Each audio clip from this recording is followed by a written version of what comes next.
Eh bien salut tout le monde, c'est Eagleman. Aujourd'hui on se retrouve pour un troisième truc et astuce sur Fortnite Battle Royale. Et cette fois je vais vous parler un petit peu de toutes les astuces au niveau des loots, où c'est que vous pourrez trouver les coffres, etc. Dans Fortnite il y a les loots, et les loots c'est dans les coffres spécialement. Et dans les coffres vous allez régulièrement avoir des bonnes armes, même si vous pouvez avoir, je sais pas, après 5 ouvertures de coffres consécutifs, avoir que des armes grises. Donc ça veut dire les armes les plus basses du jeu. Et le cas c'est que t'as vraiment pas de chance, mais vous pourrez très bien trouver dès le premier coffre ouvert une belle petite Scar légendaire qui fait bien plaisir, parce que oui, la Scar légendaire c'est quand même la meilleure arme du jeu, en tout cas pour moi et puis pour plein d'autres joueurs également. Et du coup je vais vous parler de différents lieux fréquents où les coffres apparaissent. Donc voici les 5 commandements importants à ne pas oublier. Sur les toits tu atterriras, car à l'intérieur tu trouveras tout le temps, ou quasi tout le temps, des coffres.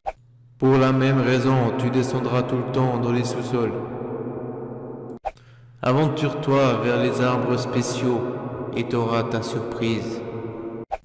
À l'intérieur de certains camions, tu trouveras ton bonheur. Et pour terminer, regarde également dans les bennes.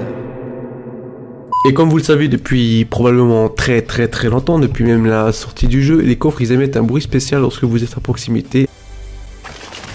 Alors soyez très attentifs afin de savoir où il se situe, et faites aussi attention de ne pas détruire le plafond, ou je dirais plutôt le sol, ou tout simplement l'élément où il se situe le coffre, sinon il se détruira avec et ce serait très dommage pour vous. Et ouais, pauvre petit butin, peut-être qu'il y aurait une belle petite Scar légendaire ou épique dedans, ça vous aurait permis à tout simplement vous mettre très bien. Si vous voulez looter du très bon matériel, alors foncez sur les caisses de ravitaillement, vous trouverez votre bonheur, car la plupart du matos à l'intérieur de ces caisses sont des armes légendaires ou quelquefois en épique. Alors avec ça, vous vous mettrez à l'aise contre d'autres adversaires. Faites attention car elles sont très prisées pour les raisons que j'ai citées, alors n'hésitez pas à construire autour une fois la caisse à terre pour looter en sécurité. Pensez aussi à vous mettre un toit pour être à l'abri des lance-grenades, car ce serait très con de se faire exploser à l'intérieur de votre construction, normalement censé vous mettre en sécurité. Et oui, vous passerez à côté d'une belle petite Scar légendaire, ou encore un sniper légendaire, un sniper rafale épique ou légendaire, ou encore lance-grenade et lance-roquette. Les caisses de ravitaillement apparaissent tout le temps à l'intérieur de la zone, pour que vous sachiez aussi où looter ces caisses, parce que sinon ce sera un petit peu bête de chercher ces caisses à l'extérieur de la zone, parce que vous allez jamais, tout simplement jamais trouver des caisses à l'extérieur de la zone. Et j'ai encore envie de vous préciser qu'il ne faut jamais se jeter comme un fou sur ces caisses de ravitaillement. Regardez toujours aux alentours s'il y a des adversaires, car ce serait très bête de se faire prendre en embuscade et de perdre le combat, car ce seraient des adversaires qui auraient pu toucher de belles armes alors que vous,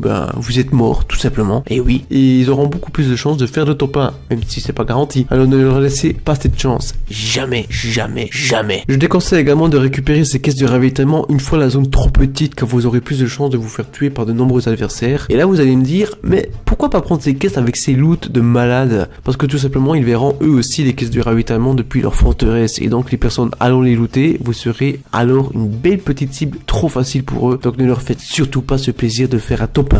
Vous trouverez beaucoup de coffres dans les villes, car il y en a déjà quasiment tout le temps dans les toits ou dans les sous-sols, comme on l'a vu en début de vidéo. Et vu qu'une ville est composée de plusieurs maisons, sans blague, alors vous aurez votre bonheur. Mais c'est aussi pour cette raison qu'il y a beaucoup plus d'adversaires, ou je dirais plutôt de joueurs en ville, et donc plus de grandes chances de se faire martyriser si on ne gère pas les fights contre les adversaires, et donc plus de risques de finir en poulet grillé. Mais je vous conseille d'aller dans les villes même si vous êtes débutant, parce que c'est comme ça que vous allez vous entraîner. C'est pas en vous éloignant le plus possible que vous allez vous entraîner, non, c'est en combattant contre les adversaires, et c'est comme ça que vous allez arriver de mieux en mieux. Donc je vous le conseille vraiment, même si au début vous allez galérer et que vous allez vous faire tuer, parce qu'il y aura des adversaires qui auront beaucoup plus de réflexes que vous, mais c'est un conseil vraiment à prendre, parce que c'est comme ça vous allez évoluer, même s'il vous faudra une centaine de parties pour vous habituer. Après, chaque être humain est différent, mais c'est vraiment un petit conseil à prendre. Alors ne réfléchissez plus et allez combattre. Nom de Dieu, prenez ces fichues caisses de munitions, ma gueule.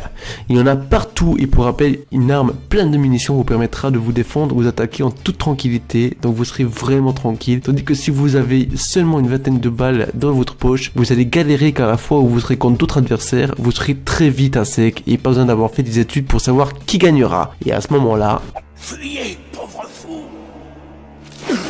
et voilà, c'est déjà la fin de la vidéo. Si vous souhaitez que je fasse une vidéo sur les lieux sympas ou lootés, alors n'hésitez pas à le poster dans les commentaires. Et si cette vidéo t'a plu, un petit pouce bleu me ferait très plaisir pour me motiver pour les prochaines vidéos. On se retrouve pour d'autres vidéos, et je vous dis ciao ciao et portez-vous bien.